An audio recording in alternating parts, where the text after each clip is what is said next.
Hello, welcome, greetings, greetings, greetings. Welcome to the great AI debate.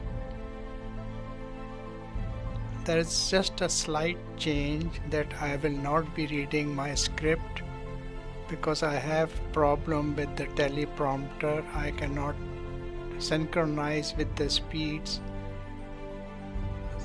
I miss the words while it is moving. So I have dedicated this task to ChatGPT to read it on my behalf. You will see today's subject, today's topic, which was a favorite with my audience and they voted for it. So here goes. Bye till I come back again in the end. And welcome to Uncle K's YouTube forum. This opening message comes from Uncle K, but it's being read by ChatGPT on his behalf. Uncle K is more comfortable speaking naturally than reading from a teleprompter, so ChatGPT will give voice to his prepared words. ChatGPT is also the active producer of this program, helping to prepare the subject, the proposal, and the debate format. Our viewers were recently asked which household subject the Gemini Notebook team should discuss first. The leading choice was reducing grocery bills and food waste. This is an important subject for every household. Food prices affect the family budget, but throwing away unused food makes the problem even more serious. Today, ChatGPT will present a practical proposal. The Gemini Notebook team will then examine, support, and challenge that proposal. The purpose is not to declare an immediate winner. The purpose is to encourage an intelligent discussion and to help families discover ideas that may work in their own homes. So, let us begin today's program. ChatGPT, as the active producer of Uncle K's YouTube forum, please present your proposal.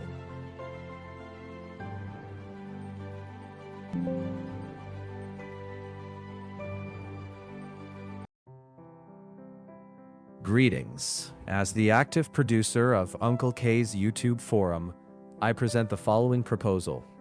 Families can reduce grocery bills and food waste by adopting a simple buy now, buy less and use later system. The aim is not to buy the cheapest food, compromise nutrition, or make family meals unpleasant.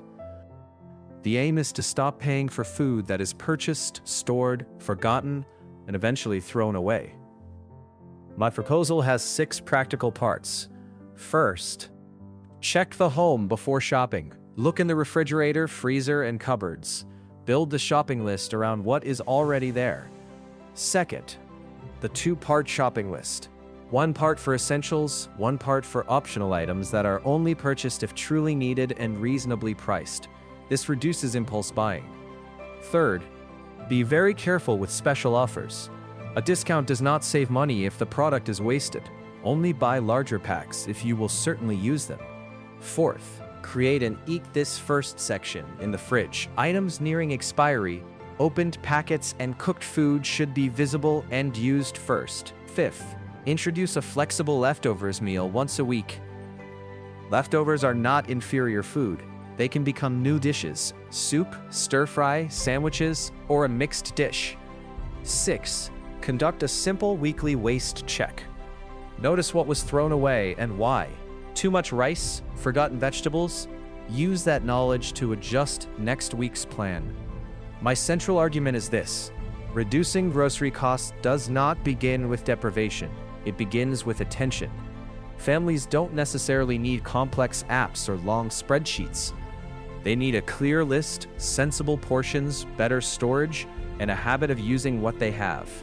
This approach can reduce unnecessary spending, reduce waste, and teach children and adults to respect food. That is the proposal. I now invite the Gemini Notebook team to examine it carefully, to identify its strengths, and to challenge any weaknesses it may contain. Welcome to the debate. So we've engineered modern life to be as, frictionless as possible, haven't we? Oh, absolutely. I mean, just think about the modern supermarket. You walk through those sliding doors, The lighting is perfectly calibrated to make the tomatoes look, well, impossibly red. Right. The aisles are luxuriously wide, and there's that soft music playing. It's an environment entirely designed to let you fill a cart with vibrant produce and, beautifully packaged goods. Without ever really stopping to think about the logistics of how you're actually going to consume it all. Exactly. Without thinking at all, really. It's this illusion of frictionless abundance. Yeah, it's an illusion. Because when we're standing in that perfectly lit aisle, we aren't buying for our actual lives. I mean, we're buying for the ideal version of our week. The fantasy week. Right, the version where we actually have the energy to cook a complex 3-course meal from scratch on a rainy Tuesday night after a 9-hour workday. Exactly. But then reality hits, right? And by Saturday morning, your refrigerator isn't a cornucopia anymore. Historically, we've treated our fridges like safety deposit boxes. Oh, that's a good way to put it. Yeah. We lock the food away in crisper drawers, we close the heavy door, and we completely forget it exists. We lose our sense of object permanence entirely. And you end up unearthing wilted spinach from the bottom drawer. Or finding open packets of deli meat that have basically become science experiments. So today, we're examining our proposed household framework designing to solve exactly this problem. Yes. It's a 6-part system built around a buy less and use more philosophy. It's aimed at fundamentally reducing grocery bills and food waste. And the stakes here are incredibly common. We're talking about stopping the endless cycle of paying for food that is, as the source material perfectly puts it, purchased, stored, forgotten, and eventually thrown away. It's a fascinating document, mostly because of the central question it really forces us to confront. Which is? Well, does this 6-part system actually offer a simple, attention-based alternative to financial deprivation? Or does it merely replace a monetary restriction, say a strict grocery budget, with a highly demanding, restrictive system of behavioral micromanagement? Right, and looking at this source material, I actually see a masterclass in behavioral design. The way I see it, this system successfully reclaims the family budget from the chaos of impulse buying and systemic waste through mindful, low-tech attention. See, I read the exact same document, but I come at it from a different way. I look at this system and I see a profound contradiction woven into its core. A contradiction? Yes, because I represent the perspective that this system is inherently exhausting. The text explicitly claims its purpose is not to make family meals unpleasant, and it promises to avoid severe restrictions. But in practice, it requires a level of relentless vigilance that functions as its own form of severe restriction. I disagree, but go on. Well, it's a heavy cognitive tax disguised as everyday common sense. Well, I'm not convinced by that line of reasoning because I think you're conflating discipline with restriction. Let's look at the foundation of this proposal. The central thesis is incredibly powerful, which is reducing grocery costs does not begin with deprivation, it begins with attention. Sure. And I want to highlight the sheer elegance of the first 2 steps the author proposes. Before you even set foot in a supermarket or, open a grocery delivery app on your phone, step 1 dictates that the family must check the home. The inventory phase. Precisely. You audit the refrigerator, the freezer, the kitchen cupboards. Why? Because the shopping list should begin with the food you already have, and meals should be planned around those existing ingredients. Right, but Unnecessary purchases happen simply because our brains fail to track what we already own once it's out of sight. We're shifting the fridge from a safety deposit box to a high turnover warehouse. okay, but let's look at step 2. Step 2 builds on this by requiring a 2-part shopping list. You divide your list strictly into 2 sections, right? Essential items that the household genuinely needs to function and optional items. And those optional items come with strings attached. Well, the rule for optional items is just that they should only be purchased when the price is mathematically reasonable and the food will definitely be used. This framework achieves cost saving without reducing nutrition, which the text explicitly states isn't the goal. Yeah, but You aren't downloading some complicated app or maintaining a complex digital spreadsheet. It's an empowering shift in perspective that uses simple awareness to neutralize the very expensive habit of blind consumption. But let's look at the mechanics of what's actually being demanded here. I mean, you're dividing lists into essential and optional, with strict gatekeeping rules on when an optional item is permitted to cross the threshold into the shopping cart. I wouldn't call it gatekeeping. It is, though. You are implementing mandatory, highly visible fridge zones. You are conducting weekly audits of household waste. I argue that this is exactly what a severe restriction looks like. It's just organization. The author is simply exchanging a digital spreadsheet for an analog one that must be constantly maintained in the working memory of the family members. I mean, if you're a parent managing a household, you're now not just a provider. You're the supply chain manager, the inventory auditor, and the compliance officer of your own kitchen. That's an interesting point, though I would frame it very differently. You're assuming that acting as a supply chain manager is a new burden. I argue that the burden of decision-making is already present, but right now, it's being offloaded to the supermarket's advantage. How so? Let's look at how this system operates at the actual point of purchase, specifically Step 3, the rule for special offers. Ah, the endless buy one, get one free traps. Exactly. The text points out that large packets and bulk purchases often appear cheaper, but they only create savings when the household can actually consume or safely store the full quantity. Right. Supermarkets use choice architecture, end cap displays, bright red sale tags, strategically placed bulk items to induce decision fatigue. They want to wear down your rational brain until you just throw the bulk item in the cart because it feels like a deal. Yes, they do. So this system disarms that architecture by forcing a cognitive circuit breaker. It asks the shopper to pause and ask one simple question: will we actually use all of this?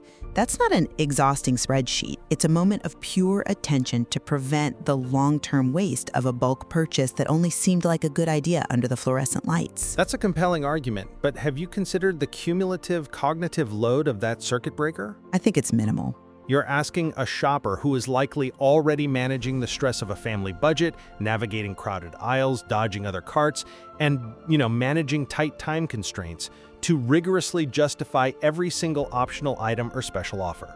But asking one question isn't rigorous justification, it's just a pause. It's just taking a breath. It's never just one question in practice, though. I mean, to answer, will we actually use all of this, they have to run a real-time probability matrix in their head. Oh, come on, a probability matrix? Yes! Is the price mathematically reasonable compared to historical prices? Will this definitely be used before the expiration date printed on the tag? Will the children actually eat it this week, or are they going through a picky phase? Well, Constantly policing natural human impulses isn't just simple attention. It requires an immense amount of mental energy. It's what psychologists call cognitive depletion.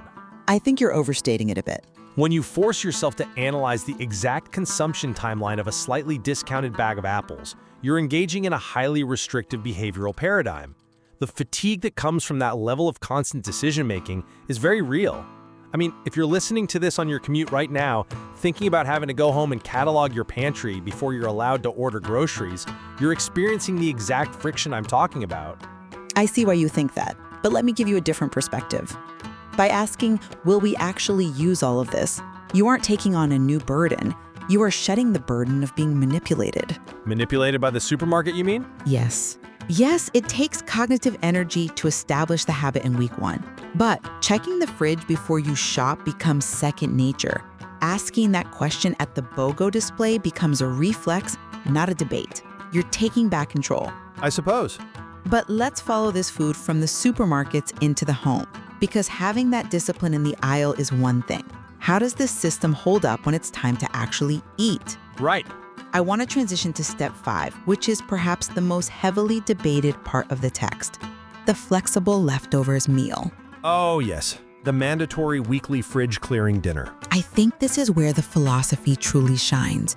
The text offers a profound reframing here. It states that leftovers should not be treated as inferior food. They should be treated as food that has already been paid for. Which is quite a pivot. That is a brilliant psychological pivot. We all suffer from a bit of reverse sunk cost fallacy when it comes to food. Once we've bought it and cooked it, its perceived value drops to 0 in our minds. Yeah, we crave novelty. Exactly. We want the dopamine hit of a brand new culinary experience every night. But the text provides very practical examples of how to break this cycle. Cooked vegetables become soup. Rice becomes a stir-fry. Bread is toasted or frozen. Small amounts of meat or chicken are added to fresh salads. It is highly efficient, and it respects the resources you've already expended. Efficient, yes. It's efficient in the way a factory is efficient. But let's recall the author's explicit opening caveat. The purpose is not to make family meals unpleasant. And they aren't? Does combining mismatched, small portions of unused ingredients actually cross the line into unpleasantness? I don't think it has to. But let's picture the reality here. Scraping together tiny bits of Tuesday's chicken with Thursday's slightly stale bread and Monday's leftover rice. You're treating the family dinner purely as an exercise in financial utility. Not purely. You're ignoring the social and emotional purpose of dining. Food isn't just calories that have already been paid for. It's culture, it's comfort, it's connection. Forcing a family to sit around a table and eat a hodgepodge of disparate leftovers just to satisfy a systemic rule of zero waste seems to directly contradict the promise that this won't be unpleasant. See, you're assuming that a meal made of repurposed ingredients is inherently sad or lacking in comfort. The text isn't suggesting we force people to eat spoiled food. No, but It's suggesting a creative reimagining. Taking leftover cooked vegetables and blending them into a rich soup is a classic foundational culinary technique. Adding leftover chicken to a fresh salad is standard fare in any high-end restaurant. True. The unpleasantness you're imagining comes from the stigma of the word leftover, which is exactly the stigma the author is trying to dismantle. If you change the culture of the home to respect the food that has already been acquired, that flexible meal becomes a point of pride. It's a creative challenge rather than a punishment. A creative challenge for a professional chef, perhaps, or, someone who genuinely loves to cook. But for a tired parent, on a Friday night, trying to figure out how to make 2 spoonfuls of rice, half a bell pepper, and a single chicken breast stretch into a cohesive, enjoyable meal for 4 people, It's a skill you build. it's just stressful. It turns the kitchen into a puzzle that you're too exhausted to solve. And that stress brings us to the final step of the life cycle of food in this system. When the puzzle can't be solved, when the food finally does go bad, we reach step 6, the weekly waste check, or as I read it, the policing of disposal. Which is a vital feedback loop. You can't improve a system if you don't measure its outputs. Step 6 simply asks the family to notice what was thrown away once a week. Notice. Right. The text provides specific, objective questions. Was too much rice cooked? Were vegetables forgotten? Did fruit become overripe? Were large packets purchased unnecessarily? And I must emphasize the text's explicit reassurance here. The purpose is not to blame anyone. Well, they can say that all they want. It is an empirical process to identify a repeated pattern and correct it during the following week's shopping trip. I'm sorry, but I just don't buy that. Let me tell you why. You cannot separate human psychology from system design. You can write, "The purpose is not to blame anyone" in your instruction manual, but when you institute a weekly family audit of the trash can, you inherently create an environment of scrutiny. I think audit is a strong word. Imagine the reality of this occurring in a real dining room. The family is gathered and someone has to answer the question, why did these vegetables get forgotten? Or who let the expensive berries become overripe? Regardless of the author's noble intentions, this process will feel like an inquisition. But the questions aren't phrased that way. They aren't asking who. It doesn't matter if the word who is omitted. Human beings interpret waste as a moral failure. When you drag the rotting spinach out into the light and demand an explanation, it creates guilt. That's not the goal, though. it transforms the kitchen from a place of nourishment into a compliance department. How can you possibly argue that holding a weekly tribunal over a forgotten bag of spinach doesn't feel like a severe restriction to the people living in that house? Right. Well, if it feels like an inquisition, then, the family is executing the step incorrectly. The step itself isn't flawed. The questions provided in the text, was too much rice cooked, are entirely structural. They're asking about the process, not the person. It still feels personal. The text focuses on identifying a repeated pattern. If the fruit always goes bad, maybe the pattern is that it's being stored in the wrong drawer where nobody can see it. Or maybe, and this is a huge revelation for a lot of families, maybe you genuinely don't like that type of fruit as much as your aspirational self thought you did. The fantasy version of you. Exactly. Discovering that pattern is a moment of liberation, not guilt. It means next week you don't have to waste your hard-earned money buying something you don't actually want to eat. It removes the guilt of the waste by preventing it from happening again.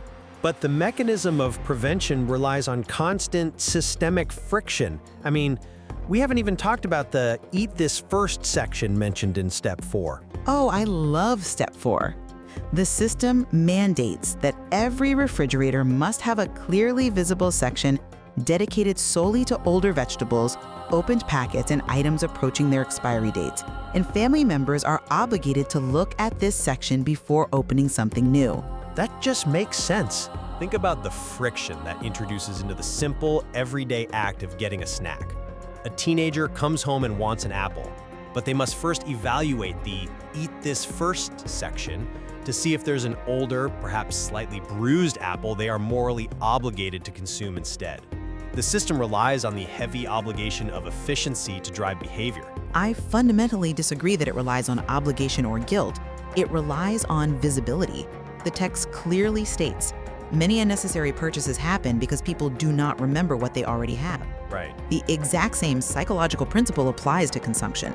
Things go bad in the fridge because they get pushed to the back behind the newer, taller items. The Eat This First section isn't a punishment block. It's just good inventory management. But it's exhausting. It brings the food that needs attention to the front of our visual field. You're characterizing basic household organization as if it were a draconian law. The author is simply asking families to be deliberate, to use what they possess. But being deliberate at all times is exhausting. That's my central critique of the entire buy less and use more philosophy as it's presented in this text.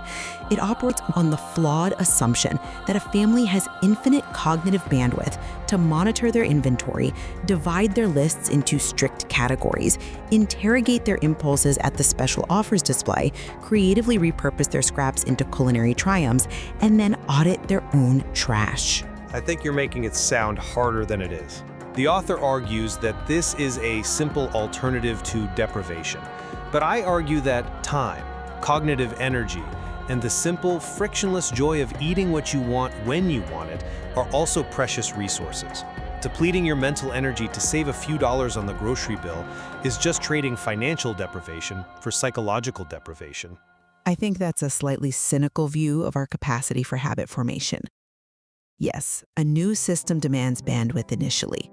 But over time, checking the fridge before you shop becomes a natural rhythm. Maybe for some. Respecting the food you've purchased becomes a value system. And once a value system is internalized, it doesn't require exhausting bandwidth. It simply becomes the way you live. And honestly, the text makes a compelling case that this approach not only reduces unnecessary spending, but actively teaches both adults and children to respect food. Surely we can agree that treating our food supply with respect is a worthwhile endeavor?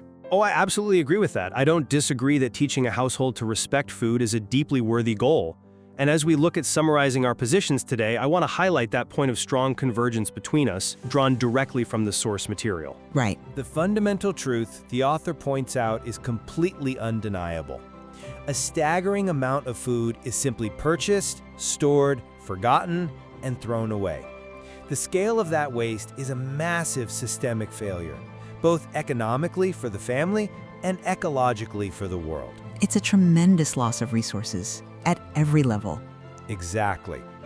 My position remains, however, that while the goal of stopping that waste is noble, the proposed solution in this text demands an unreasonably heavy toll. Demanding families constantly evaluate essential versus optional items, manage strict Eat This First fridge sections, and conduct weekly waste checks is a highly demanding regime. Well, we'll have to agree to disagree there. It requires a level of relentless vigilance that I believe functions as its own form of severe restriction, regardless of the author's claims that it won't feel unpleasant. It replaces the stress of overspending with the stress of overmanaging. And my summary position is that this text successfully proves that simple, deliberate awareness is the single most effective tool we have against household waste. It's far superior to blind financial deprivation, where you simply slash a budget but don't change the underlying habits that cause the waste in the first place. Sure, slashing a budget alone doesn't fix the habit. Right. So by implementing realistic shopping lists, improving storage visibility so our brains don't forget what we own, thoughtfully portioning meals, and committing to using what we already possess, we aren't restricting ourselves. We're actually liberating our finances from the trap of mindless consumption. We're deciding that the food we have already paid for has value. It certainly opens up a fascinating, broader question for anyone listening. How do we define the line between deprivation and discipline in our modern, frictionless lives? When does a helpful system cross the line into becoming a burden?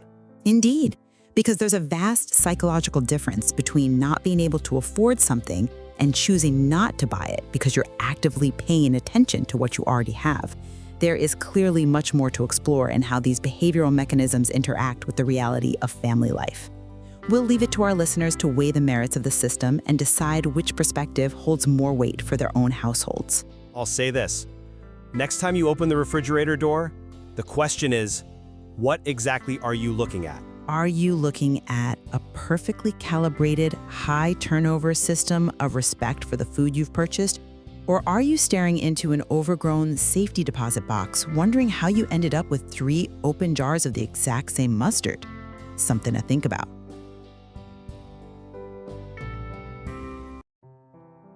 Thank you, ChatGPT, for presenting today's proposal. And thank you to the Gemini Notebook team for examining it from different points of view. This closing message comes from Uncle K and is once again being read by ChatGPT on my behalf. Today's discussion has shown us that reducing grocery bills is not simply a matter of finding cheaper food. It involves planning, storage, portion control, shopping habits, family cooperation, and above all, respect for what we buy. ChatGPT argued that families should buy less, use what they already have, create an Eat This First section, and review what gets thrown away. The Gemini Notebook team was asked to consider how realistic this is for busy households and whether time and responsibility might turn this into yet another pressure on families. Now, we would like to hear from you. Which part of ChatGPT's proposal would work best in your household? What food does your family waste most often? And do you think the main problem is high prices or the way we shop, cook, and store food? Please share your experience in the comments. Your views may help another household save money and reduce waste. You can also take part in our next YouTube community poll and help choose the subject for a future program. This is Uncle K's YouTube forum, produced with ChatGPT and debated by the Gemini Notebook team. Thank you for joining us. Use what you buy, respect what you have, and waste as little as possible. Blessings to you all.